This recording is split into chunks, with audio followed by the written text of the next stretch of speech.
Hello and welcome back to the Fantasy Playmakers. What's up, guys? In today's video, I'm going to be going through my rest of season rankings at the quarterback position. So going through my top 20 guys. While you guys are watching this, if you're enjoying the content, please hit that like button, subscribe to the channel. That helps me out a ton. Also ring that bell if you guys want to get notified every time I post a video. And then let me know your thoughts on these rankings down below in the comment section. Who should be higher? Who should be lower? You guys can also ask me any fantasy football questions. And then I do just want to say that I'm recording this prior to the Thursday night football game. I wanted to make it fair. So this is just, post week 8. So obviously there's not going to be any Jets quarterbacks in the top 20 here, but Carson Wentz will be somewhere on this list. So his performance on Thursday night is not going to impact these rankings. But let's get right into it, starting off with Josh Allen here at number 1.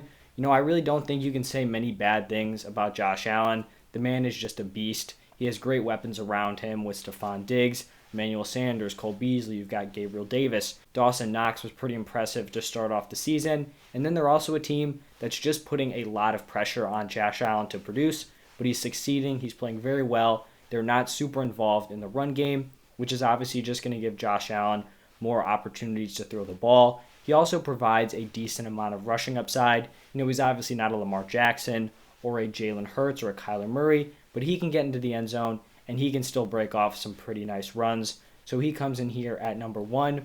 At number 2, I actually ended up going with Tom Brady, and I just really don't see any reason why he should be lower than this. We're kind of transitioning in fantasy football away from these pocket passing quarterbacks because for them to succeed, they just need to ball out almost every single week because you don't have that floor of rushing for like 50 yards a game, which would just be an automatic 5 points. Obviously, because 50 passing yards in most leagues does not equal 50 rushing yards. But so far, Tom Brady has been lights out. He's playing insanely well. Touchdowns are through the roof. The Bucs are up there in the top of the league in pass attempts per game, so they're really giving him every opportunity to throw the ball. You got Mike Evans, Chris Godwin, AB, Gronk coming back. So I really don't think Brady's going to have much of a dip in his production moving forward, and he's just a really safe option with also a pretty high ceiling for the rest of the season.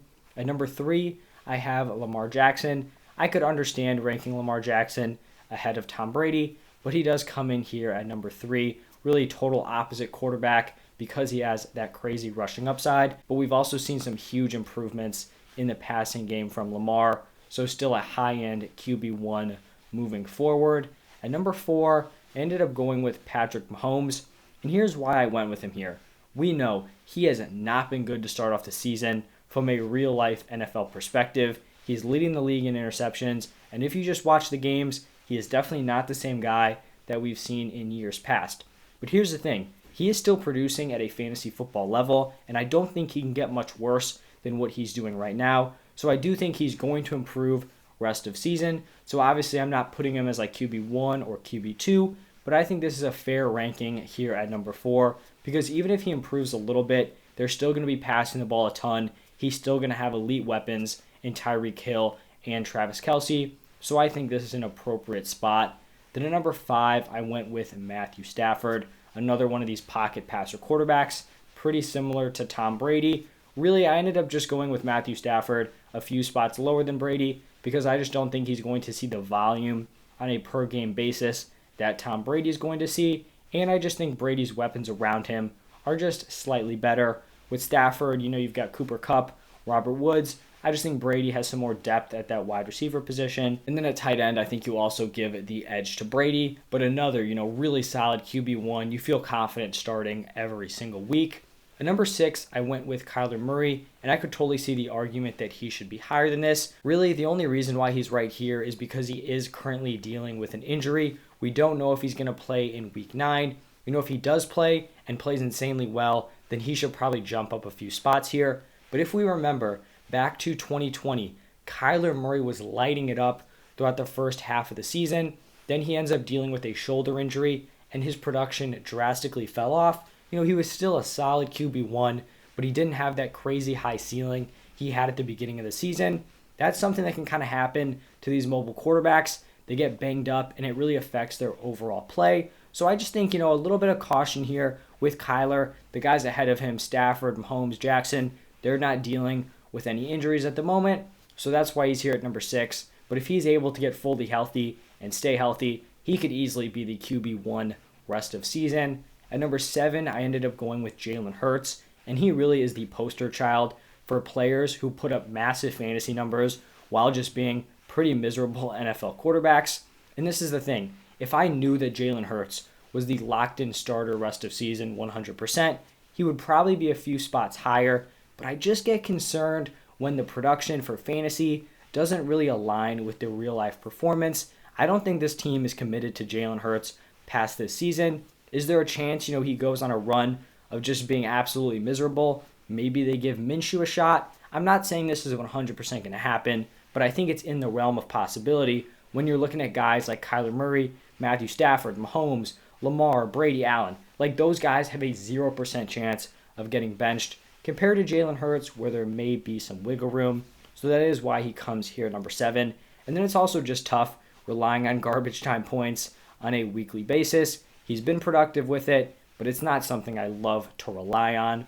At number 8, I ended up going with Dak Prescott. It looks like he will be back here in week 9. He doesn't have that crazy ceiling a lot of people were expecting coming into the season, just because the Cowboys defense is vastly improved. He's not going to be out there throwing the ball 40 plus times, but he still is on a top tier offense. He has top tier weapons around him. He's going to have at least some volume and the touchdown upside. So a really solid mid-tier QB1. At number 9, I ended up going with Justin Herbert. He has definitely struggled as of late. I still think he's going to rebound. He has the weapons around him, and I think they're just going to put a little bit more on his plate than the player I have ranked after him, which is Aaron Rodgers. We know that Aaron Rodgers is one of the best quarterbacks in the NFL, but they really just haven't given him, insane volume that we've seen from guys like Josh Allen or Tom Brady this season. They've been very balanced between the run and the pass, and then also he is dealing with COVID right now, so you're automatically missing at least one game from him, which just makes it a little bit easier to rank him below some of these guys like Dak and Justin Herbert. Moving on to the back half of the top 20, I ended up going with Joe Burrow here at number 11. He's just been a very consistent option. He has the weapons around him in Jamar Chase, T. Higgins, and Tyler Boyd. And overall, this is just a really solid offense, so a safe play on a week-to-week basis. Pretty similar guy here in Kirk Cousins. Honestly, kind of similar play styles. Neither of them are going to burn you on the feet. They're surrounded by good weapons and are just solid, dependable overall quarterbacks. At number 13, I went with Ryan Tannehill. This one's kind of tough because the Titans are going to have to change their entire offense. They're no longer going to be relying on Derrick Henry. Right, Ryan Tannehill was producing in years past because of his efficiency, the play action off of Derrick Henry. Derrick Henry's not going to be there, so Ryan Tannehill is going to see an increase in his overall volume. The issue is, does his efficiency just totally fall off? We have to wait and see, but I do think there's a decent range of outcomes here. He could struggle without Derrick Henry, or that extra volume could really lead to him putting up some massive passing numbers and overall touchdowns. So it's really just a wait and see here, but just a fringe QB1 moving forward. At 14, I went with Russell Wilson, and I think we all know if Russell Wilson is healthy, he's probably somewhere in that 7, 8 range. We just don't know when he's going to be back. I would expect it to be within the next 3 weeks.